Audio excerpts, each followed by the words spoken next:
Hi, good morning.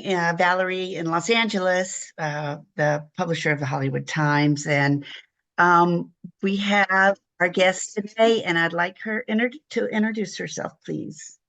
Hi, my name is Emily Fairfax, and I'm an assistant professor of geography at the University of Minnesota.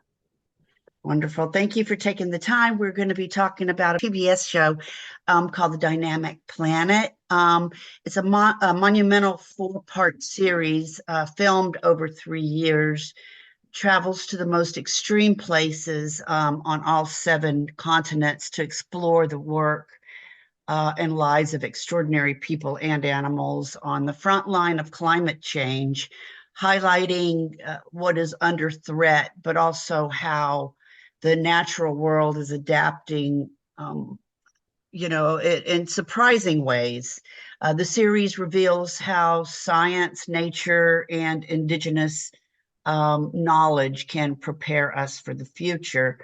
Emily's on the fourth episode entitled Fire. Is that correct? I Yeah. think it's the second one, but fire, yeah. Okay.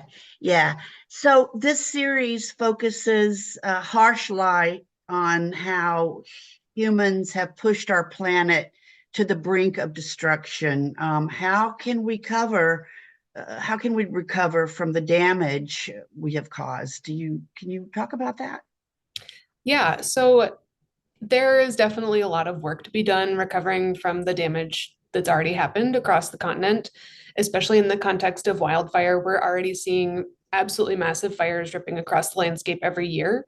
And I think it's easy to look for sort of the silver bullet that solves everything. But in my own work, what I've seen is that taking a lot of little steps can actually make a really big difference.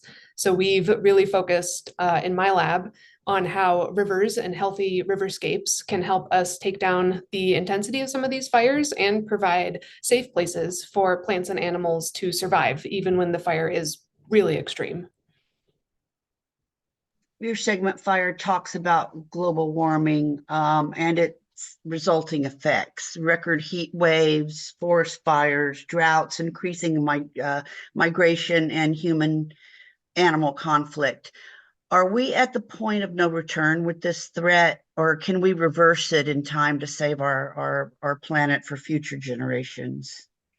I don't think we're at the point of no return. I like to remind myself that it only took about 200 years to get to the state we're in. And so if we want to back out of that, like it's probably going to take some time. It's not going to be overnight, but we cause problems on a pretty fast time scale. And I think people are smart and animals are brilliant. And if we put our heads together, we can probably solve it on similar time scales. So there is a path forward.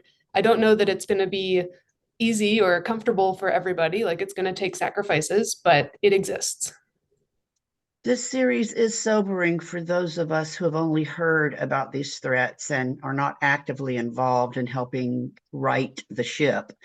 How can the layperson help aside from changing how we consume our natural resources?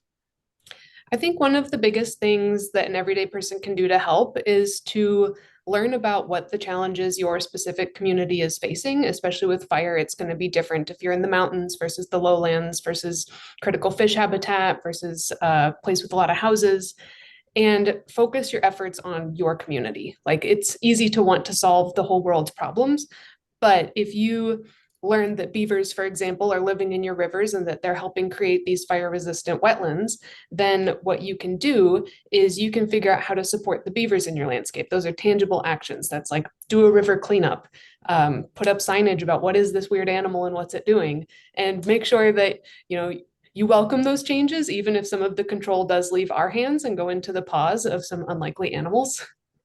Yeah, because that was mostly what you were about in your portion of the series. And how did you get into the beaver movement, so to speak? Yeah. So I was actually working as an engineer myself and not studying beavers or anything after I finished college, but didn't feel like that was the right career for me and kept wanting to be outside and wanting to visit rivers. And I was feeling all sad and sitting on the couch watching TV.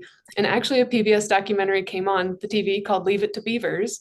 And they interviewed all these hydrologists and these scientists who were saying, like, there's so much beavers can do to help, and we don't fully understand it. And I was absolutely hooked. I thought beavers were solved. I don't know. I didn't realize there was still a lot we needed to learn. And I did some digging and realized this is a real career path and I could do it. So I went to graduate school to study beavers and have not looked back since. That was so interesting to see all that and how they what they can help us do. Yeah. So I encourage all our viewers, you got to check this out. It's just so interesting. So this was a massive undertaking, a 3-year odyssey to the hot spots around the world, this series. Were there issues at a critical juncture? Can you speak to the production process for this series? How exciting, to be sure, and how daunting was it? Yeah, it was very exciting. And I knew a bunch of really interesting field sites in California that I would love to get in front of more eyes to show off just exactly how powerful some of these nature-based solutions can be. But it was daunting. We were up in the Sierras in late fall, and we were up there for like a week trying to film. The weather was dicey at some points. We had a surprise snowstorm. We had a really hot day. There was so much ash on the ground from the fire still, even though we were a year or two out, that every day when we'd go back to the hotel after filming, you sneeze and it's like black. And just spending a week up there, like you can physically feel how damaged that landscape was. So, it was sobering and like, this is what's out there. Like, this is what's coming. This is a challenge. And also wanting to tell that story of hope because it's not all destroyed. There is still a lot left, but viscerally feeling it was a lot. And introducing this whole crew of film people to it and being like, this is what I've dedicated my life to. I want you to understand how awesome it is. Well, like snow filled wind is whipping at our faces and ash is blasting us in the face. I'm like, trust me, this is actually an amazing thing. It's just the outdoor conditions are hard sometimes. It's really tough in the field. Yeah. The debate here in the United States has descended into a political hot potato that keeps many of our citizens from taking these threats seriously. Some people are just plain in denial despite the evidence supporting the global warming threat. Can this series and others like it to come change that perception? And if not, what do you think it'll take? I think this series and ones like it can help change that perception. What I have noticed makes a really big difference is feeling one of these disasters or seeing it firsthand. Like I had studied wildfires for several years before actually driving into a fresh wildfire burn area and being met with just silence because every bird is gone, every tree has lost all of its leaves. There's nothing left. And that's like a very visceral moment of wow, like this is not what the planet's supposed to be. Every core of my being is saying like this is wrong. And seeing that on the TV, I think, is the first step. But it also encourages people to think about what does this look like in your community? Go out and see it. See the places that have felt a flood. See what places have felt droughts and fires, and be in that because that's what you're going to be in if you don't take some steps to fix it. It's not just a faraway problem. It's not just a California problem. It's every continent is dealing with this, and the time we have to fix it is starting to run a little bit short. So take some steps now, or you'll also live in a moonscape. So interesting. So interesting. So you before we got on air, you're in New Orleans. Mhm. Is it what are you doing there, may we ask? Yeah.